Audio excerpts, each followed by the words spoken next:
All right, welcome back.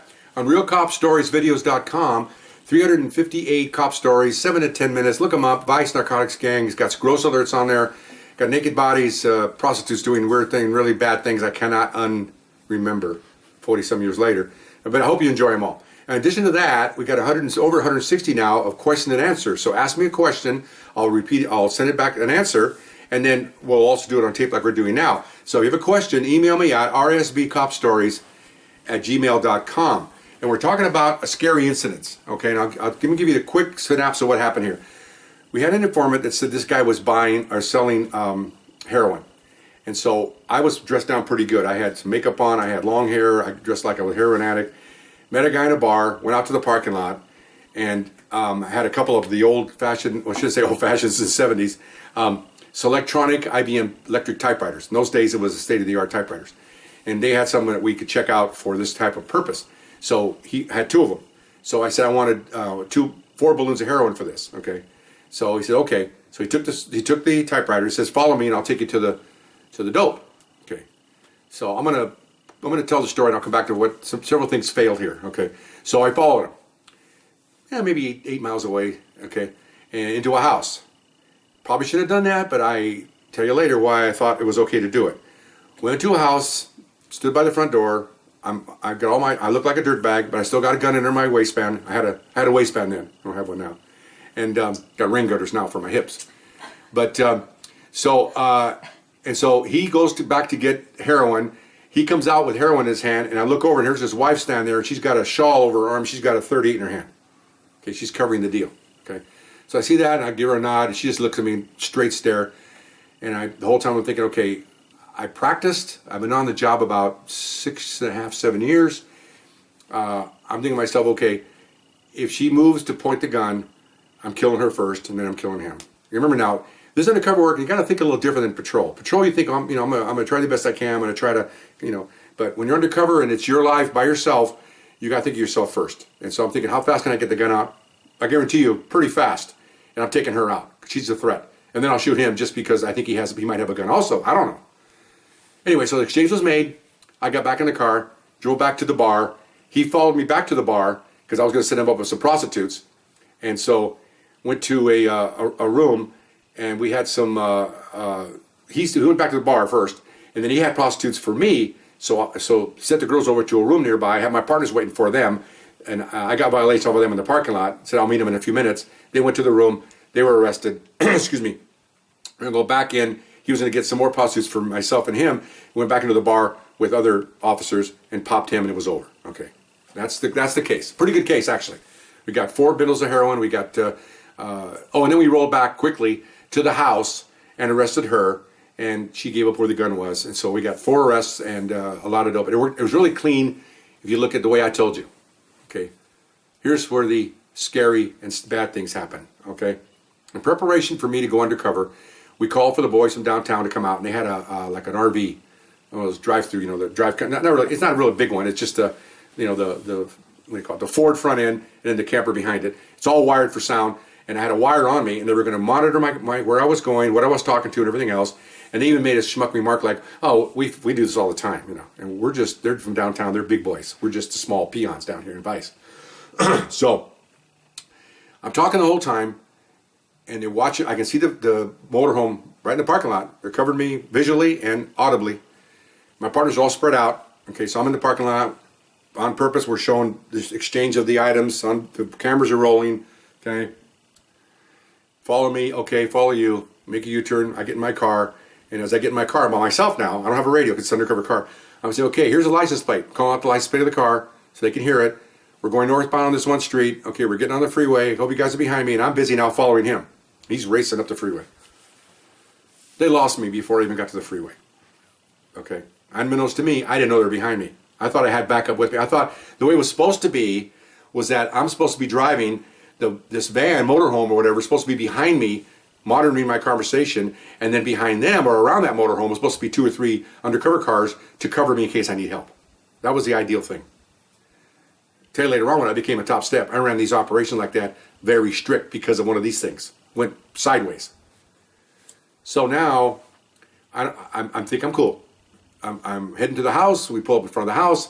I'm giving the address as I pull up. You know, I pull up, hey, 123 Main Street. Okay, it's a greenhouse on the corner. I'm giving out this broadcast. I think someone's actually listening. No one's listening. They don't have me. They're 5 miles away trying to find me. Find out later on that they're scrambling around.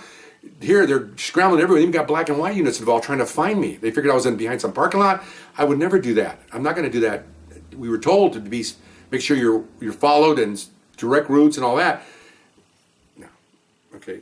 So now I go into the house. And I'm sitting there, and I see the girl with a gun, and you have moments where you think, "Oh, did I f up here? Am I going to be killed here?" And that's why I told you the attitude I had is that she was just standing there like this. With I could see the gun, and my attitude was that if she turns it, then it's going to end ugly here. Okay, because again, other story I told you, an offshoot here, is that we had officers in the '60s. That were kidnapped and killed in an Indian field. They're kidnapped, handcuffed, taken to an Indian field in Bakersfield, and then shot in the back of the head. One was shot in the back of the head, and one got away. From that day forward, they said, you're not going to be handcuffed, you're not going to be assassinated. You have to decide when something's going to happen, it's going to happen right effing now, right here. And so that stays with you the whole time. They even show you on purpose pictures of these officers' dead bodies to show you, kind of like going to DMV and or going to high school, driving to Ed and watching Blood on the Highway and all these movies about people dying. They did that on purpose. Said, are you going to be this guy next? And that's what's right here. So when I'm in there, hair on the back of my neck, thinking about my wife, I have 2 children now, I'm going home tonight. And I didn't think about that necessarily. I'm thinking that if she pulls that piece, I'm killing these people. I am not going to get killed here, not going to get assassinated. It's not going to happen. Really scary thing. Okay, I've been on the job, I told you, about 7 years now. Not going to happen. So it didn't happen. They follow me back to the thing. I pull in. The whole time I thought I was being followed. And it was ironic when I pull into the parking lot to meet him. I look around for that motorhome, and it's not there. And I thought it'd be strange that since I'm on the car coming back, and he told me we're going back to the bar, I'm telling him on my microphone, we're headed back to the bar. Somebody get back there. Well, nobody's there. Turned out they weren't there because they're looking for me. Luckily, one car was there. One of my supervisors that I talked about earlier, super nice guy, born again Christian, took care of us, passed away. Most of my guys are passing away, but extremely nice guy. He was there, so he put out a broadcast that I'm coming back. So then when we got back, all those other things happened. But prostitutes, he was arrested. So after everybody's in custody, then I come out of my undercover assignment, and I'm talking to the patrol guys and my supervisors, 2 supervisors now, my partners, everybody's doing good. And I go, we're going to go back to the house. And they go, what house? And now it hit me. I said, you guys went with me? And my boss put his head down. He looks up and he says, no, they lost you. And the guy standing over there. And I think back, there was moments that I should have said something. And I should have yelled out and said, big shots on downtown. Nice effing job. But I didn't. I just put my tongue, because I found out later on, which was good, because I found out later on, the other supervisor was not a born-again Christian. Korean War veteran, ex-Army. Apparently, when he found out that they lost him, they had a little discussion over there in the parking lot. Okay? It was F-bomb central. Okay? It was incompetent central. It was, I'm going to send a report to your lieutenant central. It was everything you can think of central. I didn't know that. I was ready, and I'm looking, and want to say something. And I'm glad I didn't, because it's not my place. This is a supervisory level. But then again, I'm the guy that's out there. No one's taking care of me. And my supervisor, I didn't have a car that had an undercover car, so we drove back to the really nice supervisor was in charge of the unit. The other supervisor was his assistant. So the head guy gets in the car with me to go back to the station, because I have to write all his reports out. It's going to take me 3 or 4 hours to do this report. And then of course I had to roll back to the house and get her and the gun and all that. And he could not apologize more. He really couldn't. He probably the only time I saw him, how sad he was, and how I'm not a smart an English major, but I cannot describe. He could not give me enough words to feel how sorry he was that they lost us, and he felt personally responsible, because he felt that everything was covered and that I was covered and I wasn't. And I had a lot of emotions there. When I first found out I was lost, I got pissed, and then I saw him over there, and I wanted to get to him, and then I calmed down a little bit. Then I got in the car, and then when he's talking like this, and he's literally almost in tears. That's how bad he took this, because he figured that I might have had a dead officer in my hands, and he's ultimately responsible. This whole operation, 30 guys, He is responsible for me. The only person he needs to be concerned with is me, because I'm the guy that's undercover. And later on, when I had guys undercover for me, I'd have lieutenants mad at me because I'd say, that is our primary function. I don't give a crap about all these other guys running around with their fancy guns and fancy cars. That undercover officer is the guy we have to protect at all costs, because he's the one that's going to get killed, not you guys sitting in your cars. Okay, my lieutenants didn't like me with that attitude. They told me they didn't like it. I said, good, I don't like your attitude. Okay, but I got the job done. But anyway, so I had like the stock market, I had hate, fear. Hey, it's just a weird thing going on, and so did he. So until we got to the station, we got out of the car, and he gave me a hug, and he thanked me for everything I did and didn't do. And when I told him about the girl with the gun, he just looked at me like, man, he said, you could have just shot her. Oh, absolutely, I could have shot her. There's only 3 of us in there. And if I was a little bit of an unscrupulous officer and see a gun, I could have overreacted, maybe, killed both of them and said, they pulled a gun on me, and that's it, it's over. Right? Who's gonna dispute the story when I gave the story? Can't do that.